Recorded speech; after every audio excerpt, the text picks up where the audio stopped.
बिस्मिल्लाहिर्रहमानिर्रहीम। Health care guideline channel में आपको खुश आमदीद कहती हूँ। मैं हूँ आपकी होस्ट डॉक्टर शीबा अकरम हाशमी, गायनोकोलॉजिस्ट। बहुत सारी क्लाइंट्स, बहुत सारी खवातीन जो बे औलादी का शिकार हैं और वो इसकी वजह से बहुत ज़्यादा ज़हनी दबाव में रहती हैं, वो ये जानना चाहती हैं कि ऐसी कोई चीज़ है जो उन्हें इस मसले में मदद दे सके। आजकल बहुत सारे एडवांस्ड सिटीज़ में एक तरीका इस्तेमाल किया जाता है जिसे assisted method of reproduction group में डाला गया है और जिसको इंट्रायूट्राइन इंसेमिनेशन बोलते हैं। एक शॉर्ट टर्म में इसको हम IUI कहते हैं। IUI बुनियादी तौर पर एक बेज़रर तरीका है और इसको परफॉर्म करना भी बहुत आसान है, लेकिन जो इम्पोर्टेंट पॉइंट है वो ये है कि ये हर इंसान के लिए ज़रूरी नहीं है। चंद कपल्स ऐसे हैं जिनमें ये बहुत अहमियत का हामिल है और ये उनके बहुत ज़्यादा काम आ सकता है। बेसिकली IUI का जो मकसद है वो ये है कि स्पर्म्स की एक बहुत बड़ी क्वांटिटी जो है उसको फैलोपियन ट्यूब तक पहुंचाया जाए। ये इसका मेन मकसद है।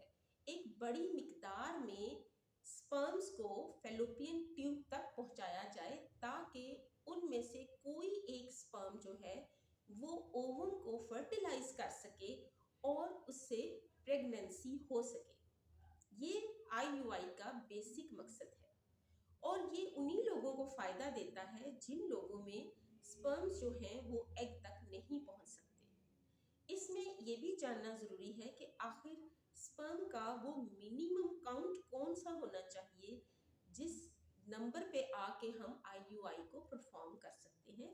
तो हमें कम से कम 6.7 मिलियन का काउंट चाहिए और बेहतर होगा कि ये काउंट 9 मिलियन हो।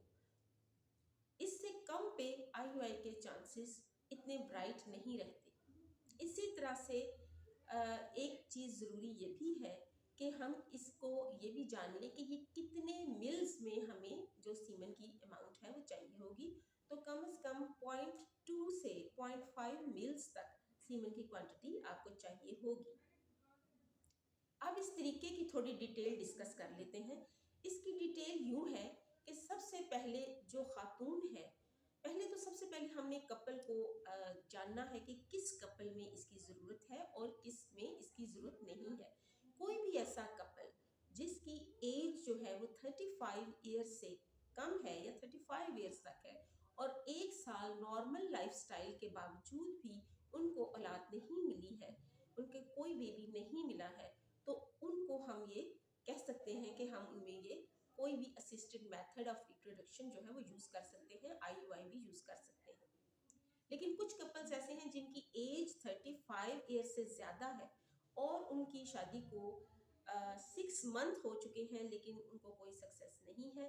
तो ज़्यादा एज ग्रुप में हम ये ज़्यादा जल्दी भी कर सकते हैं। ये नहीं कि अगर 6 मंथ ही हुए हैं शादी को तब भी हम कर सकते हैं, because there as is more than 35 years. So this is important कि हम उसमें जल्दी ही कोई स्टेप ले लें। असिस्टेड मेथड अडॉप्ट करने से कपल की हम कुछ हेल्प कर सकते हैं। दूसरी बात यह है कि IUI का एक क्राइटेरिया है और वो क्राइटेरिया ये है कि आपने फीमेल को उसके मेंस्ट्रुअल साइकिल के सेकेंड डे पे या थर्ड डे पे कॉल करना है और आपने उसको ओव्यूलेशन इंड्यूस करने के लिए कुछ मेडिसिन देनी है।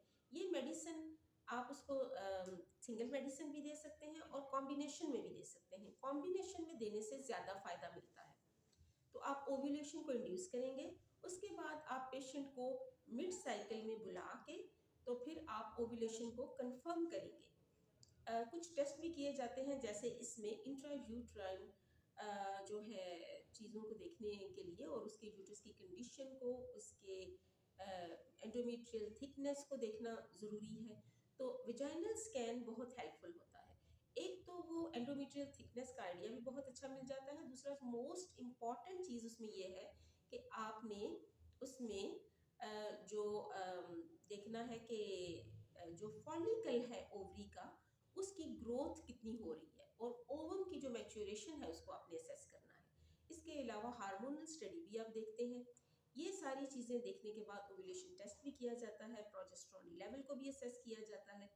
तो आपने मिड साइकिल में ओव्यूलेशन को कंफर्म करना है। ओव्यूलेशन कंफर्म करने के बाद आप सीमन सैंपल रिक्वेस्ट करते हैं और जो आपकी टीम होती है जिसने आपको ये सीमन का सैंपल प्रिपेयर करके देना है, आप उस टीम से रिक्वेस्ट करते हैं वो आके फिर इस सैंपल को प्रोसेस करते हैं और जो हेल्दी स्पर्म्स हैं उनको वो स्पर्म मीडियम के अंदर डाल के तो एक सिरिंज में आपके हवाले करते हैं। उस सिरिंज के साथ एक कैन्यूला अटैच होता है और इस कैन्यूला को वो गायनोकोलॉजिस्ट को दे देते हैं। अब हम ये करते हैं कि पेशेंट को लिथोटमी पोजीशन में लेकर तो हम ये जो जितना भी ये स्पर्म मीडियम के अंदर ये स्पर्म्स मौजूद है, ये सारा जो चीज़ है इसको हम लेके पेशेंट को वो कैनुला उसके सर्विक्स में इंसर्ट करते हैं और इन स्पर्म को हम फंडस के क्लोज जाके तो ये सारे के सारे स्पर्म हम यूट्रस के अंदर इंजेक्ट कर देते हैं और वहाँ से इन स्पर्म्स की जो एक्सेस है वो फेलोपियन ट्यूब तक बहुत इजीली वो चले जाते हैं। और यही हमारा मकसद होता है IUI का कि एक बड़ी तादाद में स्पर्म्स को फेलोपियन ट्यूब के अंदर पहुंचा दिया जाए ताकि ओवम के फर्टिलाइज होने का चांस मैक्सिमम हो। अगर ये प्रोसीजर राइट इंडिकेशन में किया जाए, राइट कपल के साथ किया जाए और इसको एक अच्छी टेक्निक के साथ परफॉर्म किया जाए तो ये आपको बहुत अच्छे रिजल्ट्स भी दे सकता है। मेरा इस प्रोसीजर को करने का काफ़ी एक्सपीरियंस है और मैंने देखा है कि अगर इसको एक प्रॉपर तरीके से करें तो हमें अच्छे रिजल्ट मिलते हैं। उम्मीद है कि आपको इससे काफ़ी फ़ायदा मिलेगा।